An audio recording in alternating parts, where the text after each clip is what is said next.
ចឹងខ្ញុំសួរទាំងអស់គ្នាអញ្ចឹងខ្ញុំមកចែករំលែកតទៅនឹងបទពិសោធន៍នៃការថែរក្សាស្បែកក្បាលក៏ដូចជាសក់ដែរហ្នឹងហើយគឺមានពីទៅនេះហើយសុខចិត្តធ្វើនៅក្នុង Zoom ព្រោះវាងាយស្រួលក្នុងការ record ហើយបញ្ចូលទៅក្នុងYouTube ព្រោះឥឡូវដើរអត់សូវប្រើអីផ្សេងទេប្រើតែ YouTube នឹងស្រួលហ្នឹងហើយអញ្ចឹងអឺយើងមកមើលទាំងអស់គ្នាតើហេតុអីបានជាយើងនិយាយពីប្រធានបទទាក់ទងទៅនឹងការថែរក្សាស្បែកក្បាលក៏ដូចជាការថែរក្សាសក់ណាបាទអញ្ចឹងបើសិនយើងតាក់ទងយើងសក់វាមាន topic ច្រើននៅក្នុងហ្នឹងខ្ញុំអត់សុំលម្អិតច្រើនទេខ្ញុំលម្អិតតែរឿង prevention យើងចែកជាពីរ prevention ហើយនិង treatment ណាអញ្ចឹងនៅក្នុង prevention យើងមានការថែរក្សាក៏ដូចជាការពារកុំឲ្យជំងឺបន្ថែមទៀតហើយចំពោះ treatment អានឹងវាមហោ topic ផ្សេងមួយទៀតហើយសូមជំរាបដែរថាខ្ញុំមិនមែនជា expert នៅក្នុងរឿងសក់អីទេគ្រាន់តែនេះវាយោងទៅលើបទពិសោធន៍ដែលយើងប្រើប្រាស់ផ្ទាល់ខ្លួនហើយពេលខ្លះ ឥឡូវហ្នឹងវាបានផលហើយការលើកហ្នឹងវាបានផលប៉ុន្តែវាក៏បាត់ទៅវិញហើយពេលខ្លះក៏វាបង្កើតទៅជាបញ្ហាអញ្ចឹងមិនយើងចែកលេខឯនេះអញ្ចឹងមុនយើងចូលទៅដល់ប្រធានបទយើងត្រូវយល់សិនតើហេតុអីចាំបាច់មានការការពារនេះអញ្ចឹងតាមជាទូទៅនៅពេលដែលខ្ញុំធ្វើ content ខ្ញុំតែងតែបដោតទៅលើថាអឺហេតុអីបានជាត្រូវចាំបាច់មានការការពារបបិសក់យើងឈូសអាហ្នឹងវាធម្មតាប៉ុន្តែយើងត្រូវដឹងថាតើសក់យើងជ្រុះវាមាន normal pattern ហើយនិង unusual pattern ចំពោះ normal pattern អាហ្នឹងវាអត់ទាមទារឲ្យការថែរក្សាច្រើនទេអឺជារូបរាងធម្មតាទៅគឺបានហើយប៉ុន្តែ unusual pattern ដែលជ្រុះខុសពីធម្មតាទើបទាមទារឲ្យយើងត្រូវការ prevention ខ្ពស់ណាស់បាទអញ្ចឹងដើម្បីពេលដែលយើងដឹងថាមូលហេតុអីយើងចាំបាច់ត្រូវការ protection from unusual pattern ឬក៏ loss ហ្នឹងយើងចូលទៅមើលតើកត្តាអីខ្លះដែលនាំឲ្យសក់ជ្រុះហើយកត្តានេះជាទូទៅបើសិនយើងឆែក Google ឬក៏អីហ្នឹងគឺយើងឃើញតែទាក់ទងទៅនឹងកត្តាដែលធ្វើឲ្យសក់ជ្រុះធម្មតាទេវាអត់បានចែកបែងចែកដាច់មួយណាថាតើមួយណាហើយធ្វើឲ្យសក់យើងហ្នឹងវាដុនដាបដល់ថ្នាក់បច្ចុប្បន្នណាអញ្ចឹងយើងទៅមើលកត្តានឹងហើយខ្ញុំចែកកិនកនកត្តានឹងបន្ថែមទៅជាថាតើកត្តាមួយណាដែលធ្វើឲ្យយើងហ្នឹងវាទៅជាដល់ថ្នាក់យ៉ាប់យើងថ្នាក់ហ្នឹងហើយពេលខ្លះពេលដែលយើងដឹងហើយយើងទៅប្រើផលិតផលអញ្ចឹងនៅពេលដែលយើងប្រើផលិតផល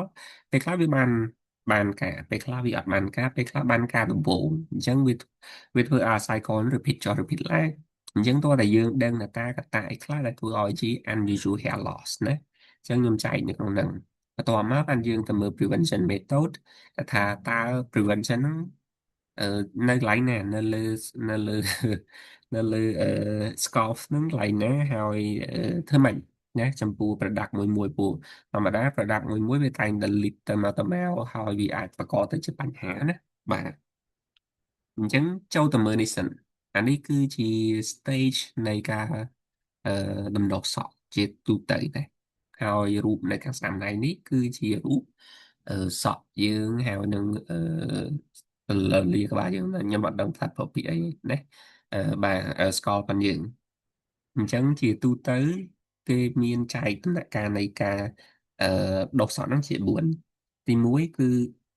anagen ណាគឺដំណាក់កាលដុសដំណាក់កាលដុសវាមានរយៈពេលពី2ទៅ7ឆ្នាំប្រែប្រួលទៅតាមវ័យហើយនឹងអឺឬប្រុសឬស្រីឬក៏អីចឹងទៅនឹងខ្ញុំអត់លម្អិតទេតែខ្ញុំអត់បានសិក្សាដល់ដែរចឹងមានថាសក់យើងនៅលើក្បាលយើងហ្នឹងវាអាចមានពី2អាចមកសរសៃណាមកសរសៃហ្នឹងពី2ទៅ7ឆ្នាំខ្ញុំសុំនិយាយមកសរសៃចឹងណាអញ្ចឹងហើយវាចូលមកដំណាក់កាល collagen នេះតែជាដំណាក់កាលប្រែប្រួលមានថាវាឈប់ដុសហើយវាចាប់ផ្ដើមអឺចាស់ហើយអញ្ចឹងអនុរយៈពេលហ្នឹងគឺពីអាទិត្យហើយបានវាចាប់ផ្ដើមឈប់ដុសហើយបានវាជ្រុះអញ្ចឹងជាទូទៅសក់ដែលធម្មតាគឺជ្រុះមួយថ្ងៃ50ទៅ100សក់នៅមួយសរសៃណែ150ទៅ100សរសៃនៅក្នុងមួយថ្ងៃវាជារឿងធម្មតារឿងដែលខុសពីធម្មតាគឺថាអាហារ60សក់អាហារទៅ100សក់ដែលដុសជ្រុះបាត់ហើយហ្នឹងវាលែងដុសវិញ stage នេះវាលែងកើតណា life cycle វាឈប់បាត់តែម្ដងឯងអានឹងបានជា unusual pattern សម្រាប់យើងណាអញ្ចឹងយើងក៏លេខមកមើលខាងស្ដាំណាគឺមានន័យថាមួយទៅខ្សែសក់នេះអាចថាមកផ្ទះហ្នឹងចាស់អញ្ចឹងអាផ្ទះមួយនេះវាបាត់อะនៅលើក្បាលយើងវាមានចំនួនពី80000ទៅមួយ120,000សរសៃសក់ណាអញ្ចឹងបើមួយថ្ងៃវាជ្រុះតែ100វាអីសំខាន់តែអានេះអាមួយនេះអូមែនថាមួយនេះក្នុងមួយក្នុងចំនួន100 វាជ្រូកបាត់ទៅណានេះដុះប៉ុន្តែអានេះទៅពេលជ្រូកបាត់វាចាប់ផ្ដើមដុះវិញលើកលែងតែវាលែងដុះហើយបើវាយ៉ាប់អាហ្នឹងបានជាបញ្ហាដែលយើងត្រូវធ្វើការថែរក្សាហើយនឹងធ្វើម៉េចឲ្យវាដុះឡើងវិញណាអញ្ចឹងវាទោះតែ treatment សម្រាប់ឲ្យវាដុះឡើងវិញណាអញ្ចឹងខ្ញុំអត់ទៅលំអិតទេយើងការពារអាផ្សេងផ្សេងដែលអត់តន់ជ្រុះនេះឲ្យវានៅហើយចំពោះអានេះគឺយើងអាចប្រកាសថាវាដុះមិនដុះទេប៉ុន្តែវាអាចដុះវិញបើសិនយើងថែរក្សាបានល្អណាបាទអញ្ចឹងដើម្បីឲ្យយល់ណាយើងទៅមើលសិននៅក្នុងមួយសរសៃសក់យើងគិតថាមួយផ្ទះសក់ឲ្យចោះមួយផ្ទះសក់អានេះមកភូមិសក់ណាមកលើក្បាលយើងហ្នឹងគឺមួយហ្នឹងហៅថាមកភូមិចុះមកភូមិហ្នឹង80000សក់នៅក្នុងមួយផ្ទះនេះមួយផ្ទះនេះវាមានឫសសក់វាមានគល់ឫសតែភ្ជាប់ជាមួយសរសៃឈាមវាមានកពេញបញ្ចេញអឺសំណើមធ្វើឲ្យសក់ហ្នឹងវាមានសំណើមហើយនឹងការពារស្បែកក្បាលពីពពួកបាក់តេរីនិងមេរោគផ្សេងៗអញ្ចឹងវាផលិតប្រេងនៅខ្លួនឯងសម្រាប់ឲ្យផ្សើមសក់ណាបាទអញ្ចឹងមួយផ្ទះនេះគេហៅថាមួយ hair follicle នៅពេលដែល hair follicle យើងដើរធម្មតាសុខភាពល្អដំណើរការstage ទាំងអស់នេះគឺត្រឡប់ទៅត្រឡប់មកណាមកផ្ទះនេះគឺនៅតែបើកវាទៅមករកស៊ីរាល់ថ្ងៃនៅពេលណាដែលខួរក្បាលយើងប្រេងខ្លាំងឬក៏ស្ងួតខ្លាំងវាប៉ះពាល់ជាមួយអាពេញខ្លាំងនេះអញ្ចឹងផ្ទះនេះគឺអាចបិទទ្វារអញ្ចឹងពេលបិទទ្វារវាលែងដុះហើយពេលខ្លះវាថាវាសុខភាពអត់ល្អវាដុះមកវាហុយវាជូរទៅវិញបាត់វាមិនទាន់ដល់ពេល2 ឆ្នាំអីផងវាទៅមកបានត្រឹម3 ខែហ្នឹងវាឈូសទៅវិញបាត់ទៅហើយណាបាទអញ្ចឹងយើងត្រូវតែ protect អានឹងឯងអញ្ចឹងយើងចាំតែពាក្យថា hair follicle គឺផ្ទះសក់ហ្នឹងទៅណាខ្ញុំនឹងរំអិតថាតើធ្វើម៉េចដើម្បីអាចឲ្យយើងថែរក្សាឲ្យសក់ផ្ទះនេះវាមានដំណើរការល្អហើយវាដុះដូចប្រក្រតីធម្មតាបាទអញ្ចឹងយើងចូលទៅមើលកត្តាដែលនាំឲ្យយើងជ្រុះសក់វាមានច្រើនបាទខ្ញុំសូមចែកទៅជាពីរបាទណាគឺកត្តាខាងក្នុងហើយនិងកត្តាខាងក្រៅតែកត្តាខាងក្នុងនោះវាមាន gen មានអរម៉ូនរ៉ែមរួមមានអាយុយើងកាន់តែចាស់វ័យចាស់ទៅឬក៏ stress ឬក៏យើងចំណីអាហារមិនគ្រប់គ្រាន់ឬក៏ជំងឺអាហ្នឹងវាធ្វើឲ្យប៉ះពាល់កត្តាខាងក្រៅមានអ្នកប៉ាកែផ្លុំសក់អ្នកប៉ាកែដុំសក់ពណ៌សក់អីហ្នឹងគឺខ្ញុំដូចជាដើមអញ្ចឹងហើយនឹងទាក់ទងទៅនឹងសុខភាពស្បែកក្បាលហ្នឹងវាអត់សូវល្អជាមួយនឹងអឺនេះsorry ជាមួយនឹងដូចថាពលឺថ្ងៃខ្លាំងឬក៏ការជក់ប្រៃអីចឹងទៅអញ្ចឹងនេះយើងមើលណាវាចាប់ផ្ដើមជ្រុះម្ដងម្សៅដូចខ្ញុំនិយាយមុនអញ្ចឹងណាអញ្ចឹងវាអស់ពី80000វាធ្លាក់មកសល់20000អញ្ចឹងទៅឥឡូវសល់3សៃអញ្ចឹងទៅវាមានចែកជាកត្តាដែលបង្កហើយនឹង treatment យើងអត់ទៅមើល treatment ទេយើងទៅមើលកត្តាយើងធ្វើម៉េចកុំឲ្យវាជ្រុះទៅដល់ពីសៃបាទអញ្ចឹងកត្តាទាំងអស់នេះវាជាទូទៅគឺជាកត្តាទូទៅទេដែលនាំឲ្យសក់នឹងអឺវាជ្រុះប៉ុន្តែវាអាចបានចែកថាតើពេលណាអឺវាមានអាចជ្រុះជ្រៅជ្រះអីនេះអាចជ្រុះជ្រុលហ្នឹងណាអញ្ចឹងវាប៉ះពាល់ទៅលើស្បែកក្បាលផងយើងស្បែកក្បាលផងយើងពេលណាតែស្ងួតពេកឬក៏សើមពេកណាហើយយើងអត់បានសម្អាតត្រឹមត្រូវអាហ្នឹងគឺវាប៉ះពាល់ហើយនឹងចំណីអាហារអញ្ចឹងយើងចែកទៅវាកត្តាក្នុងក្រោយគឺប៉ះពាល់ទៅនឹងចំណីអាហារតែយើងញ៉ាំចូលចំណីអាហារដែលប៉នទៅស្បែកក្បាលយើងអឺកត្តាមេកានិកហើយនឹងកត្តា Zen ហើយនឹងអាយុអីចឹងទៅ stress ណាអញ្ចឹងយើងអត់អាចដោះស្រាយ stress បានទេអញ្ចឹង poor nutrition យើងអាចដោះស្រាយបានប៉ុន្តែសូមអត់ទៅចែកនៅក្នុងការបង្ហាញនេះទេយើងមានការផ្លាស់ប្ដូរចំណីអាហារអីផ្សេងទៀតអានឹងចាំនិយាយនៅពេលក្រោយណាអញ្ចឹងយើងទៅមើលបដោតទៅលើskull hygiene ហើយនឹងhealth ហ្នឹងបាទអញ្ចឹងបើសិនជាយើងចង់ទៅកាត់បន្ថយការជ្រុះហើយក៏ដូចជាលំបាត់ឲ្យវាជ្រុះហើយឲ្យវាដុះឡើងវិញណាអឺយើងត្រូវផ្ដោតទៅលើ3 4កត្តានេះជាសំខាន់ណាទី1គឺសម្អាតទី2គឺរក្សាសុខភាពស្បែកក្បាលទី3គឺ support hair follicle គឺផ្ទះសក់ហ្នឹងដូចខ្ញុំនិយាយហើយនឹង protect hair shaft ជៀសវាងការដូចថាគេអានេះខ្មែរយើងដូចហៅថាស្ងួតបាក់ហើយឬក៏បែកចុងហ្នឹងអាហ្នឹងដោយសារកត្តាមានកត្តាគីមីហើយក៏ដូចជាកត្តាមេកានិកអីមួយចំនួនទៀតណាអញ្ចឹងយើងអាចមើលទៅលើនឹងបានណាការការពារក៏ដូចជាការជួយឲ្យ hair follicle ហ្នឹងគាត់មានសុខភាពល្អ ហើយរក្សាសុខភាពស្បែកក្បាលនេះក៏ដូចជាការសម្អាតដែរអញ្ចឹងខ្ញុំចែកការសម្អាតនឹងជាពីរការសម្អាតជាទូទៅ regular cleaning ហើយនឹង deep cleaning ពេលណាគួរយើងប្រើ regular cleaning ពេលណាយើងប្រើ deep cleaning អញ្ចឹងចំពោះការអឺ regular cleaning មានថាសម្អាតអាចរាល់ថ្ងៃពីរថ្ងៃម្ដងអញ្ចឹងតែយើងប្រើសាប៊ូធម្មតា deep cleaning យើងប្រើប្រាស់សាប៊ូផ្សេងណាបាទហើយអានេះជាទូទៅគេ recommend ឲ្យយើងធ្វើ2 សប្តាហ៍ម្ដងឬក៏4 ម្ដងនៅសរសៃសក់យើងជាទូទៅអឺដូចថា28 ថ្ងៃវាអាស្បែកក្បាលយើងវាជំរុះហើយវាមានកោសិកាចាស់អញ្ចឹងណាហ្នឹងហើយប៉ុន្តែពេលអឺសម្រាប់ខ្ញុំ recommend ឲ្យ deep cleaning នេះគឺនៅពេលណាដែលស្បែកក្បាលយើងគឺភេងខ្លាំងសំណើមខ្លាំងហើយនឹងនិយាយទៅវាទាណាពេលដែលវាទាអញ្ចឹងធ្វើម៉េចដឹងថាវាទាតោះតែយើងដឹងថាតើអង្កែសិនមកឥឡូវយើងរត់មកកណ្ដេះមុនអត់មុនបកស្រាយនេះណា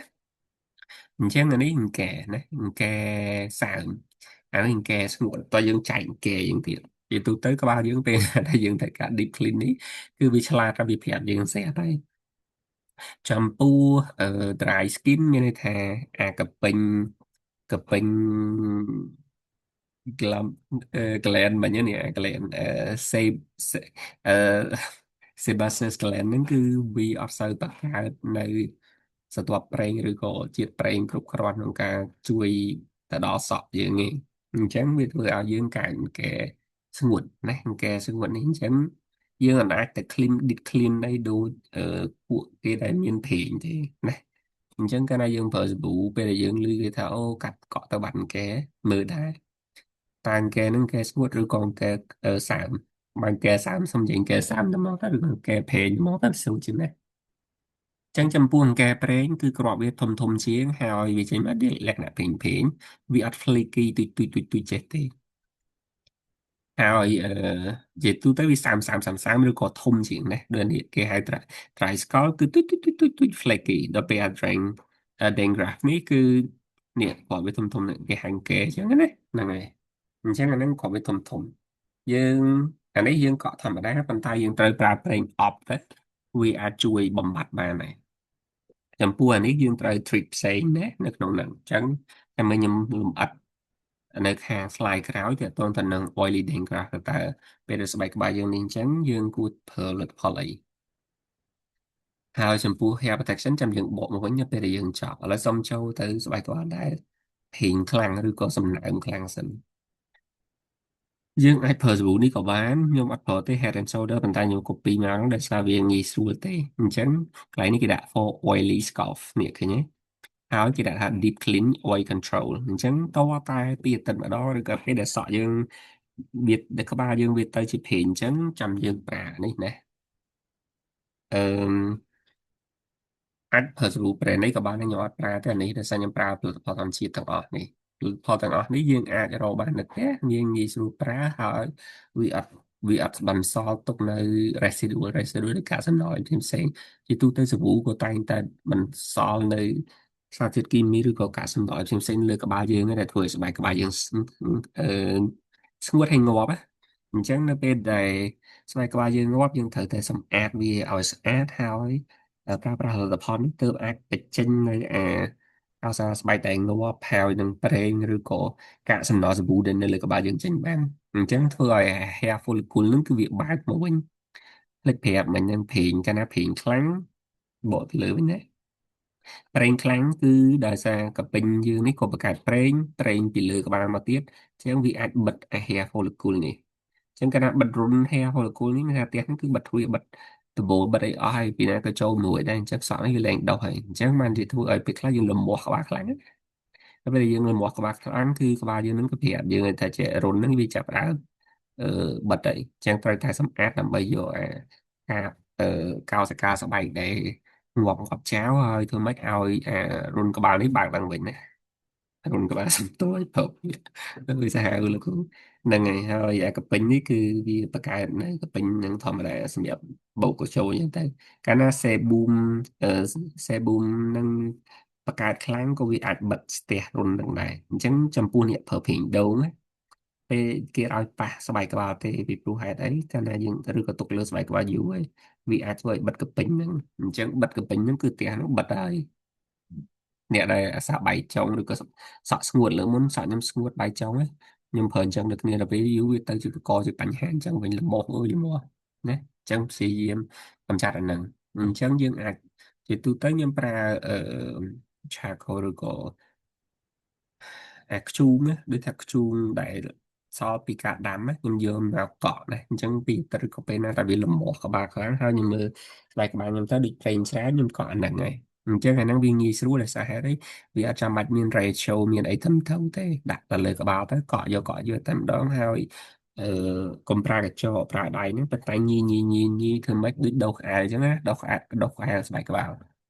ទៅវាងាយស្រួលប៉ុន្តែវាប្រឡាក់វាអឺប្រឡាក់កន្ទប់ទឹក เขาก็ประหลาดกับอายแต่กับอายประหลาดមកđâu ចឹងបើសិនយើងអត់មានធ្យូងទេដោយសារសម័យបច្ចុប្បន្នគេប្រើគេហោះហើយយើងទៅទិញកាបោនណាប្រាប់នៅ pharmacy គេមានលក់កាបោនដែរយកកាបោននឹងមកកក់ទៅបានដូចគ្នាតែខ្ញុំបញ្ជាក់អញ្ចឹងវារៀងប្រឡាក់បន្តិចអញ្ចឹងតោះតបាញ់ទឹកកន្ទប់ទឹកហើយចាំកក់អញ្ចឹងវេទនាខ្ញុំក៏ព្យាយាមរកវិធីសាស្ត្រមួយទៀតហើយក៏ឃើញគេយកប្រើអំបិលអត់ចាំមិនបាច់គាត់ថាអំបិលផ្កាឈូកអីទេអំបិលណាក៏បានដែរល្អដូចគ្នាណា អំបិលគឺវាមានជាតិសម្រាប់ធ្វើឲ្យសម្អាតស្អាតស្បែកក្បាលល្អណាស់អញ្ចឹងប្រើអាហ្នឹងនៅពេលដែលសក់យើងអឺក្បាលយើងដូចថាស្បែកក្បាលយើងហ្នឹងវាផេងពេកឬក៏ every 2 weeks ណាខ្ញុំនិយាយខ្មែរលេខអង់គ្លេសខ្មែរវាវេទនាពេកឬក៏អ្នកខ្លះក៏ចេះចូលក្លិនប្រេងនេះណាគាត់អាចប្រើបានដូចគ្នាណាអញ្ចឹងអាចប្រើប្រេងកាហ្វេ lime ឬក៏ lime ក៏បានដែរប៉ុន្តែអានេះត្រូវមាន ratio បន្តិចតែធ្វើឲ្យញ៉ៃ ចឹងយើងច្បាប់តាមមកនេះហ្នឹងណាមក half ណា half ឬក៏ពាក់កណ្ដាលកពឹសមកផ្លែមកផ្លែដាក់ទឹកកន្លះលីត្រចឹងស្រួលជាងឬក៏ដាក់ទឹកទៅត្រឹម250មីលីលីត្របានហើយដាក់ច្រើនពេកក៏វា clean អត់អស់ដែរអញ្ចឹងមកផ្លែដាក់តែទឹក250មីលីលីត្រសុំទុកមុននឹងជ័យកន្លះលីត្រតែ250មីលីលីត្រទៅបានហើយហ្នឹងយើងអាចសម្អាតបានហើយណាព្រោះវាមានជាតិអាស៊ីតវាធ្វើឲ្យកាត់សក់ដែរណា កាលណាប្រើច្រើនក៏វាធ្វើឲ្យស្បែកក្បាលស្ងួតវិញដែរចេញទៅពេញខាងយើងហ្នឹងក៏លែងផលិតនេះដែរអញ្ចឹងអាចប្រើហ្នឹងមួយទៀតខ្ញុំតំតែឃើញគេផ្សាយដែរគឺទាក់ទងទៅនឹងការប្រើប្រាស់ខ្ទឹមប្រាំងអ្នកខ្លះគាត់យកខ្ទឹមប្រាំងមកប្រើគឺវាសម្លាប់ពពួក fungi ឬក៏បាក់តេរីមួយនៅលើក្បែរក្បាលយើងមាន fungi មានផ្សិតមួយដែលរស់នៅវាមានឈ្មោះថា morasis មិនបាច់ទេនេះហ្នឹងហើយអញ្ចឹងកាលណាកពេញហ្នឹងវាមានកពេញខ្លាញ់ហ្នឹងផលិតខ្លាញ់ច្រើនជ្រុលឬក៏យើងមានជាតិប្រេងនៅលើក្បាលយើងច្រើនជ្រុលភាសាប្រុសភាគច្រើនគឺប្រើអាពួក hair wax ណាអញ្ចឹងវាកយូរទៅវាកហ្នឹងហើយអត់បានលាងសម្អាតបិទរុញបិទផ្ទះសក់ហ្នឹងទៅបិទអឺ hair follicle ហ្នឹងទៅវាធ្វើឲ្យសក់ហ្នឹងវាលែងដុះមកវិញអញ្ចឹងយើងត្រូវតែសម្អាតជាមួយហ្នឹងណា ចឹងកាលណាយើងអត់សម្អាតទេគឺបែកអញ្ចឹងអ្នកខ្លះគាត់ធ្វើ onion onion ខ្ទឹមប្រាំងហ្នឹងគាត់ហាន់ទៅគាត់ច្របាច់យកទឹកមកសម្អាតជារៀងរាល់2 អាទិត្យម្ដងហើយខ្ទឹមប្រាំងហ្នឹងដូចជាវាមានសារធាតុមួយsulfur វាមានជាតិ sulfur ដែលធ្វើឲ្យសក់យើងគឺបង្កកើតឡើងពីប្រូតេអ៊ីនមួយយ៉ាងឈ្មោះ keratin ណា keratin គឺប្រូតេអ៊ីន ដែលស្ងួតមែនតើអញ្ចឹងនៅពេលដែលយើងដុតសក់គឺវាឈាមដោយសារវាបង្កពីប្រូតេអ៊ីនអញ្ចឹងអា sulfur ហ្នឹងគឺជួយល្អក្នុងការការពារប្រូតេអ៊ីនសក់ហ្នឹងកុំឲ្យបែកហើយវាដុះល្អណាអូនេះមាននៅនេះទៀតតាคลิก5បាទអញ្ចឹងអាហ្នឹងការសម្អាត deep clean មិញហ្នឹងឯងតំបកទៅស្លាយនេះបន្តិចរឿងវាផលអញ្ចឹង regular cleaning ហ្នឹងជាទូទៅយើងអាចប្រើស្រូវធម្មតាទៅបើសក់យើងវាអត់នេះណាវាអត់ស្ងួតណា ចឹងយើងអាចប្រើធម្មតាតែបើករណីដែលសក់យើងស្ងួតណាបើកទៅជាDengraf កែស្ងួតណាចឹងកែស្ងួតឈប់កក់សិនមានន័យថាយើងងូតទឹកច្រើនជ្រុលយើងកក់សក់ច្រើនជ្រុលវាធ្វើឲ្យសក់យើងនឹងវាស្ងួតមែនតើចឹងយើងបញ្ឈប់ការកក់នោះសិនឥឡូវហ្នឹងខ្ញុំបដូរមកកក់អាចថា2 ថ្ងៃអីម្ដងពីព្រោះអឺពេលដែលកក់ច្រើនពេកគឺសាប៊ូហ្នឹងវាធ្វើឲ្យកាត់សក់ដែរខ្ញុំមានអារម្មណ៍អញ្ចឹងណាហើយវាបង្កជា residue មួយចំនួនអញ្ចឹងបើសិនអាចជៀសវាងការកក់ញឹកទៅតែបើសិនយើងមើលឃើញថាមានត្រីហើយត្រូវកក់ deep clean អញ្ចឹងនៅពេលដែលស្ងួតអីនេះយើងកក់ deep clean ហើយណាយើងត្រូវតែបំពន់សក់ទៅវាក៏ដល់វីតាមីនវាឬក៏អីចឹងទៅអញ្ចឹងនៅក្នុងនេះខ្ញុំបាននិយាយលម្អិតទេខ្ញុំនិយាយខ្លះៗណាអឺព្រោះវាទាក់ទងទៅនឹង metabolism ឬក៏ការរំលាយចំណីអាហារផងយើងការញ៉ាំវីតាមីនចូលក៏ដូចជាការបំពន់ដែលប្រើពពួកវីតាមីនមួយចំនួនទៅលើស្បែកក្បាលអញ្ចឹងខ្ញុំចូលទៅស្លាយខាងនេះតែម្ដងចឹងចំពោះសក់ស្ងួតណាបែកចុងនេះហ្នឹងគឺអាចប្រើប្រេងដូងតែដូចខ្ញុំបញ្ជាក់មុនចឹងប្រេងដូងហ្នឹងយើងកុំលាបដល់គល់សក់តែលាបដល់គល់សក់វាបង្កជាបញ្ហាវាបិទរន្ធhair follicle ចឹងធ្វើឲ្យផ្ទះសក់ហ្នឹងគឺឆេះហើយបិទទ្វារបិទច្រកបិទតូបពេញហូសៀចឹងយើងលាបទៅគឺដើម្បីកុំឲ្យបែកចុងសក់ហើយការពារប្រូតេអ៊ីនកេរ៉ាទីនហ្នឹងគឺឲ្យវានៅរឹងមាំណាអញ្ចឹងជាទូទៅខ្ញុំលាបដែរប៉ុន្តែខ្ញុំដូរមកលាបអាចថា2ទៅ3ថ្ងៃម្ដងទៅខ្ញុំឲ្យលាបវាម្ដងអញ្ចឹងណាហើយលាបចុងទៅសក់ខ្ញុំរៀងលាបប្របាក់លាបបន្តិចដែលស្អីខ្លីណាអាកូនសក់ដែលតំដុសថ្មីហ្នឹងគឺពិបាកលាបដែរដោយសារវាជាប់ស្បែកក្បាលពេកអញ្ចឹងខ្ញុំលាបប្រយ័ត្នដែរអញ្ចឹង2ថ្ងៃអីបាទខ្ញុំលាបម្ដងខ្ញុំលាបទៅខ្ញុំឃើញសក់ហ្នឹងវារឹងមាំវាអត់សូវជ្រុះហើយក៏វាអត់សូវរងកម្លាំងពីកម្ដៅព្រះអាទិត្យអីច្រើនដែរហើយវាមួយទៀតវាធ្វើឲ្យមានសម្រាមស្ទាបមកទន់មកវាស្រួលណាបាទ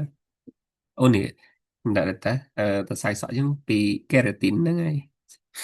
ចឹងដោយសារវាត្រូវការជាប្រូតេអ៊ីនយើងត្រូវញ៉ាំប្រូតេអ៊ីនឲ្យគ្រប់ដែរចឹងញ៉ាំប្រូតេអ៊ីនឲ្យគ្រប់វាមានពពុះអបធញ្ជាតិអីចឹងទៅដើម្បីឲ្យសក់យើងហ្នឹងវាអាចមានប្រូតេអ៊ីនគ្រប់ពេលខ្លះអឺអាផ្ទះសក់ហ្នឹងវាមានសុខភាពរឹងមាំហើយប៉ុន្តែអត់មានប្រូតេអ៊ីននៅក្នុងហូបទៅបន្លែដល់ពេលអញ្ចឹងក៏វាអត់ទៅផលិតសៃសក់បានដែរអញ្ចឹងយើងត្រូវញ៉ាំបាយអូទីនអីផ្សេងបន្ថែមស័ង្កសីសេលញូមឬក៏ខតធញ្ជាតិ តែកុំញ៉ាំច្រើនពេកធម្មតាតែពេលយើងញ៉ាំច្រើនពេកវាបង្កទៅជាបញ្ហាផ្សេងនេះអញ្ចឹងបើសិនជាសក់យើងមើលទៅដូចរៀងទុនស្វត់ដៃស្វត់ជើងខ្លាំងហូបតិចទៅដើម្បីវាមានកម្លាំងតបន្តិចទៅបើវាដូចរៀងរឹងមាំហើយបន្ថយតិចតិចទៅណាបាទហើយនេះអានេះមិញខ្ញុំនិយាយហើយកាទៀកតុយកពើវាមានវីតាមីនអ៊ីអញ្ចឹងក៏វាជួយដែរអញ្ចឹងជាទូទៅខ្ញុំយកមកកក់ដែរអញ្ចឹងពេលដែលកក់ហ្នឹងខ្ញុំអឺលាបវាចឹងចោលទៅខ្ញុំធ្វើអីផ្សេងយ៉ាងទៅកន្លះម៉ោងក្រោយអីទៅខ្ញុំទៅកក់សក់ចេញធម្មតាអាហ្នឹងក៏វាជួយដែរណាបាទហើយប្រេងដូងជាទូទៅខ្ញុំលាបហ្នឹងគឺខ្ញុំឥឡូវខ្ញុំអត់លាបហេពេលដែលខ្ញុំចេញទៅក្រៅដោយសារខ្ញុំពាក់មួកសុវត្ថិភាពវាធ្វើឲ្យជ្រុះសក់វាក្តៅខ្លាំងណាចឹងខ្ញុំលាបចុងតន្តិចដើម្បីកុំឲ្យប្រូតេអ៊ីនកេរ៉ាទីនសក់យើងហ្នឹងបែកឬក៏បាក់ណាការពារវាខ្ញុំអត់លាបឲ្យពេលយប់ពេលលើកមុនខ្ញុំលាបជ្រុលណាទុកពេលយប់អញ្ចឹងវាអាចបិទរន្ធ follicle វិញអញ្ចឹងជាទូទៅខ្ញុំលាបតែកន្លះម៉ោងមុនពេលខ្ញុំទៅមុនទឹកទេដើម្បីឲ្យសក់ហ្នឹងវាការពារជំរាបទឹកហើយនឹងសាប៊ូអីមួយចំនួនដែលវាជួយការពារណាហើយពេលខ្លះបើសិនយើងទៅនេះដូចពេលខ្លះខ្ញុំយប់ឡើងអញ្ចឹងខ្ញុំអង្គុយធ្វើការអញ្ចឹងទៅខ្ញុំយកអានេះគឺយើងអាចទិញបាននៅ Winsur គេមានលក់ណាយកមកម៉ាស្សាក្បាលយើងប្រើដៃយើងក៏បានដែរតែពេលខ្លះខ្ញុំចេះតែប្រើកញ្ចក់អត់ល្អទេនៅពេលដែលយើងយកអានឹងទៅម៉ាស្សាវាធ្វើឲ្យអា hair follicle របស់យើងនេះវាមានសុខភាពល្អពេលខ្លះវាស៊ីចូលដែរវាត្រូវការតែការម៉ាស្សាតិចតិចទៅដល់ពេលអញ្ចឹងអារុនហ្នឹងវាល្អអញ្ចឹងនៅពេលដែលយើងអ្នកមាន rosemary ឯងខ្ញុំហ្នឹងឯងអៀងគាត់ឲ្យ rosemary ខ្ញុំអញ្ចឹងពេលដែលខ្ញុំម៉ាស្សាហើយខ្ញុំលាប rosemary នឹងគល់នេះទៅពីអាទិត្យខ្ញុំលាបម្ដងអញ្ចឹងទៅវាអាចស្រូបចូលនៅក្នុង hair follicle នេះវាចិញ្ចឹម hair follicle នឹងបានច្រើនហ្នឹងហើយអញ្ចឹង content ថ្ងៃហ្នឹងគឺមានត្រឹមប៉ុណ្្នឹងសិនហើយមានអីសួរមានអីឆ្ងល់ចាំសួរតាមក្រោយមាន content ច្រើនទៀតប៉ុន្តែនៅមិនទាន់ធ្វើឲ្យទេនេះអញ្ចឹងចប់ត្រឹមហ្នឹងសិនបាទ